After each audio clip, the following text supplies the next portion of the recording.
Hello दोस्तों, मैं गौरव शुक्ला आपका जीके डेटा चैनल में स्वागत करता हूं और धन्यवाद देना चाहूँगा कि आप लोगों ने इतना सपोर्ट किया और हमारे चैनल को अगर सब्सक्राइब नहीं किया तो सब्सक्राइब कर लीजिए। आज एक नई अनाउंसमेंट लेकर आया हूं कि एग्ज़ाम में जितने भी एग्ज़ाम होते हैं वनडे एग्ज़ाम में हमेशा एक टॉपिक से क्वेश्चन 10 से 15 क्वेश्चन ज़रूर आते हैं, वो कंप्यूटर। तो आज हम लोग एक नई अनाउंसमेंट लेकर आए हैं।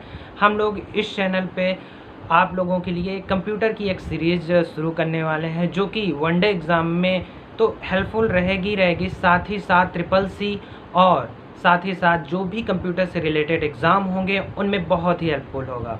तो अगर आपने अभी तक जीके डेटा चैनल को सब्सक्राइब नहीं किया है तो सब्सक्राइब कर लीजिए और हमारे वीडियो का अंत तक देखिएगा और कमेंट करके ज़रूर बताइएगा। तो चलिए शुरू करते हैं।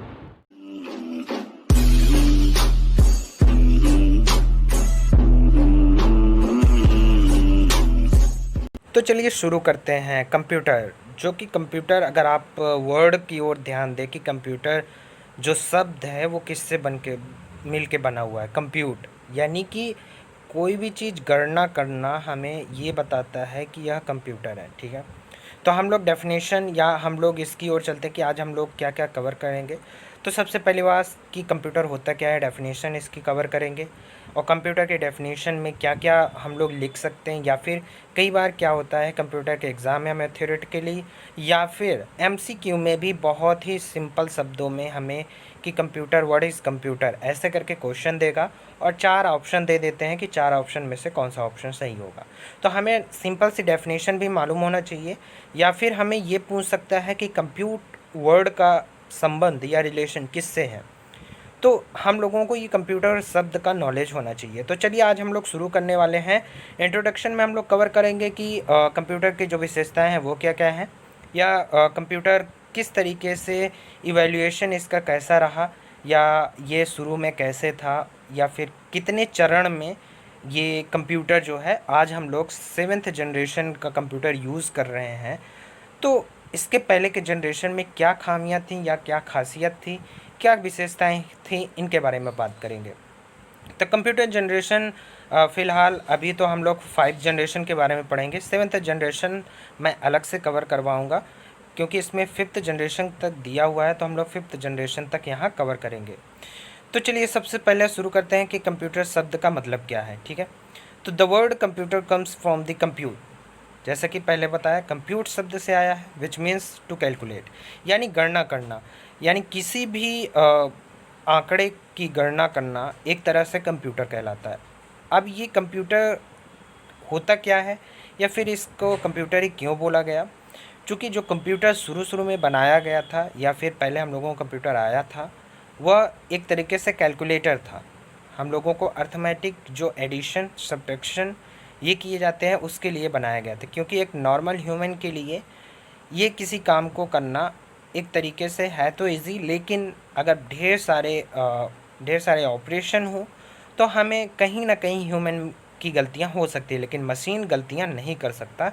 इस वजह से जो पहले के डेवलपर थे या फिर पहले के जो साइंटिस्ट थे उन्होंने कंप्यूटर को बनाया। तो computer comes from the word compute which means to calculate. Hence, people usually consider a computer to be a calculating device that will perform arithmetic operation at high speed. और जैसा कि ये है कि कंप्यूटर एक मशीन है और machine जो है एक ह्यूमन की जगह ले सकता है, इस वजह से एक तरीके से हमारा ह्यूमन रिसोर्स जो है वो कम यूज़ हो सकता है और उसकी जगह मशीनें काम कर सकती है। इस पर्पज़ से बनाया गया था कंप्यूटर। ठीक है, तो इसके कुछ और डेफिनेशन है उसको भी देख लेते हैं कि a computer is often refer to as a data processor because it can store, process and retrieve data whenever desire। तो इसकी सबसे बड़ी खासियत क्या थी कि कंप्यूटर जब भी एक तरीके से रॉ डेटा लेता था उसको स्टोर करता था, प्रोसेस करता था, और आप जब चाहे उस डेटा को रिट्राइव कर सकते हैं यानी ले सकते थे। यही एक मेन खासियत इसकी उस समय की थी, जब एक ह्यूमन के लिए ये याद कर पाना कि पिछले डेटा कौन से थे या फिर कितने टाइप के डेटा थे, उनको कंप्यूटर बहुत ही सरल भाषा में और बहुत ही सही तरीके से वो स्टोर करके रखता था, जिसको मेमोरी रेफ़र किया जा सकता है कि मेमोरी में रखता था उसको स्टोर करके, ताकि जब भी कोई डेटा हमें यूज़ करना हो उस डेटा को लिया जा सके। तो एक तरीके से ये भी कह सकते हैं कि कंप्यूटर डेटा प्रोसेसर कह सकते हैं इसको, डेटा प्रोसेसर, ठीक है। The name data processor is more inclusive because modern computer not only compute in the usual sense but also perform other function with data that flow to and from them. For example, data processor may gather the data from various incoming source, merge, process or mixing or putting together them, all sort of arranging in some sequence, ascending or descending order them in the desired order. So finally print them in a desired format.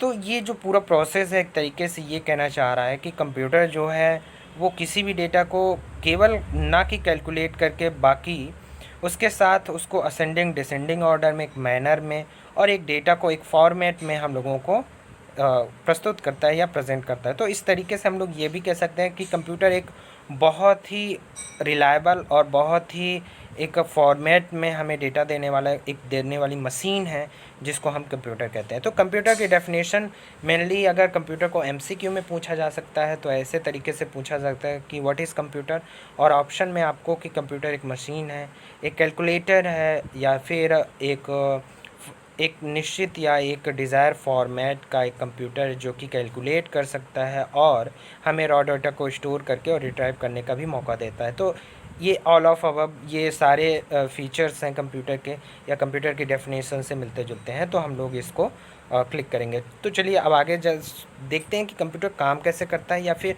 इसको figure के रूप में अगर represent करना हो तो वो कैसे होता है। तो अगर जैसा कि यहाँ देख पा रहे होंगे, रॉ डेटा यानी रॉ मटेरियल जो होता है वो हमारा इनपुट के तौर पे लेता है।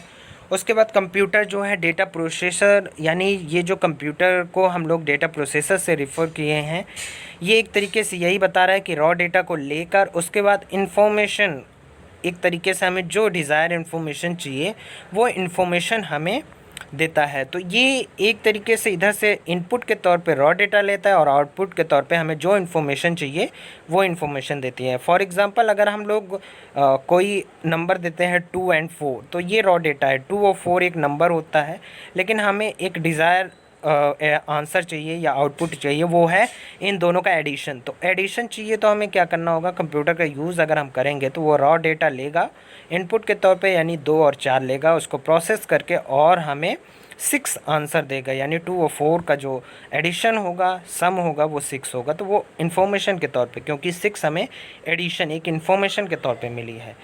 तो ये a computer also known as a data processor convert data into information, ये भी एक डेफिनेशन के तौर पे यूज़ किया जाता है कि computer converts data into information. ठीक है, तो अब हम चलिए इसके बारे में बात कर लेते हैं कि इसकी विशेषताएं क्या क्या से हैं। ठीक है, और कैसे हम लोग पहचानते हैं। जैसे कि अगर कंप्यूटर को ऑटोमेटिक, जैसे कि हम लोगों ने पहले ही बता दिया कि ऑटोमेटिक और स्पीड, एक्यूरेसी, ठीक है, मेमोरी, आईक्यू, नो फेलिंग, ठीक है, तो ये जितने सारे 8 जो हमारी ये विशेषताएं हैं, इनको अगर हम बारी बारी से देखें तो जाहिर सी बात है कि ह्यूमन की जगह ले रहा है कंप्यूटर। तो ये ऑटोमेटिक है, इसमें ना ह्यूमन की कोई ज़रूरत नहीं है।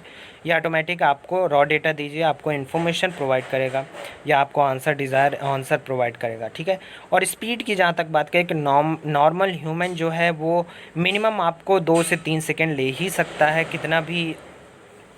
कितना भी सिंपल एडिशन रहे वो 1 से 2 सेकेंड मिनिमम लेगा ही। लेकिन यहाँ पे स्पीड अगर कंप्यूटर की देखी जाए तो it can perform several billion even trillion simple arithmetic operation पर सेकेंड, यानी 1 सेकेंड में ये ट्रिलियन तक अर्थमेटिक ऑपरेशन कर सकता है। तो ये बहुत ही अच्छी स्पीड है इसकी। तो जहाँ हम एक ह्यूमन एक ऑपरेशन 1-2 सेकेंड में करेगा, वहीं एक कंप्यूटर उससे ट्रिलियन यानी कि 10⁻12 अर्थमेटिक ऑपरेशन कर सकता है। तो ये स्पीड भी बहुत मायने रखती है दोस्तों। कंप्यूटर इसीलिए बहुत ही महत्वपूर्ण डिवाइस है और मशीन है। एक्यूरेसी की जहाँ तक बात की जाए तो अगर एक ह्यूमन करता है तो वो कहीं ना कहीं उसमें थोड़ी बहुत कमियां या गलतियां में भी पॉसिबल है, लेकिन यहाँ पे पॉसिबल नहीं है कैलकुलेशन, और सेम एक्यूरेसी हर बार आएगी और डिज़ायर एक्यूरेसी मिलेगी, यानी कि आपको एकदम सही और करेक्ट आंसर मिलेगा। तो अगर मेमोरी की बात की जाए या फिर इसको अगर ये बात की जाए कि ये मोनोटोनी नहीं होता, ठीक है, और उसके बाद ये कई टास्क एक साथ कर सकता है, मल्टीटास्किंग भी होता है, जबकि ह्यूमन एक काम को एक ही बार में कर सकता है। ऐसा नहीं है कि कई सारे काम में भी हो सकता है, एक ह्यूमन में भी एक साथ कई सारे काम कर सकता है, लेकिन कंप्यूटर के मुकाबले वो बहुत ही कम होता है। तो कंप्यूटर एक तरह से मल्टीटास्किंग के रूप में भी माना जाता है। तो यहाँ पे क्वेश्चन पूछा जा सकता है कि कंप्यूटर को मल्टीटास्किंग या कंप्यूटर मल्टीटास्किंग है या नहीं है। तो इसलिए ट्रू और फॉल्स के क्वेश्चन भी बन सकते हैं ट्रिपल सी के लिए। यह बहुत ही इंपॉर्टेंट क्वेश्चन है, या बहुत ही इंपॉर्टेंट टॉपिक है। तो मेमोरी की बात की जाए तो it can store huge amount of information and can recall any piece of this information whenever required. तो मेमोरी एक तरीके से, जैसे कि हम लोगों को कुछ याद रहता है तो हम लोग क्या करते हैं, कोई भी चीज़, कोई भी इवेंट हम लोगों को पूछा जाता है तो हम लोग कुछ याद करके उस इवेंट को बताते हैं। तो एज इट इज़ ह्यूमन की तरह ही कंप्यूटर में भी एक मेमोरी होती है जो कि इन्फॉर्मेशन को स्टोर करके रखती है, और जब हमें ज़रूरत होती है वो मेमोरी से निकाल के हमें शो करता है या फिर प्रोवाइड करवाता है। नो IQ यानी कि it can take its own decision and has instruction what to do and what is sequence. तो ये नो IQ का मतलब ये है कि इसे खुद से डिसीजन नहीं ले सकता, यानी कि इंस्ट्रक्शन इसे देने पड़ते हैं।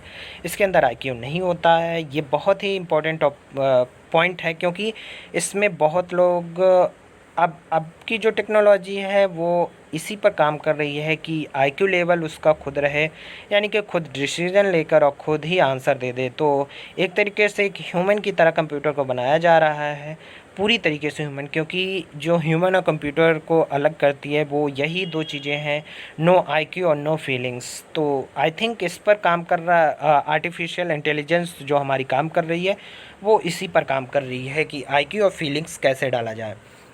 तो ये कुछ 8 विशेषताएं थीं जो कि कंप्यूटर को ये बताती हैं कि कंप्यूटर एक तरीके से किस तरह से ह्यूमन से अलग है या सिमिलर है, या फिर हम लोगों को कंप्यूटर का यूज़ क्यों है।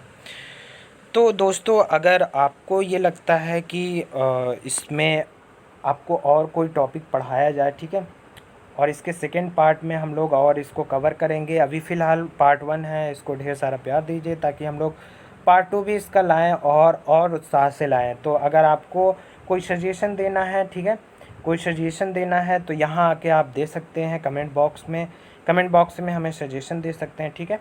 और हमें ये बताइए कि आपको ये वीडियो कैसा लगा, और पार्ट 2 हम लोग बहुत जल्द इसमें अपलोड करने वाले हैं, ठीक है। सजेस्ट करिए हमें, और पार्ट 2 हम लोग अपलोड करने के बाद आपको बेल आइकन दबा दीजिए सब्सक्राइब करके, ताकि आप तक पार्ट 2 भी नोटिफिकेशन आप तक पहुंच जाए। तो आप हमारे चैनल को सब्सक्राइब कर लीजिए, कमेंट करिए, शेयर करिए, लाइक करिए, और ज़्यादा से ज़्यादा इसको शेयर करिए। धन्यवाद।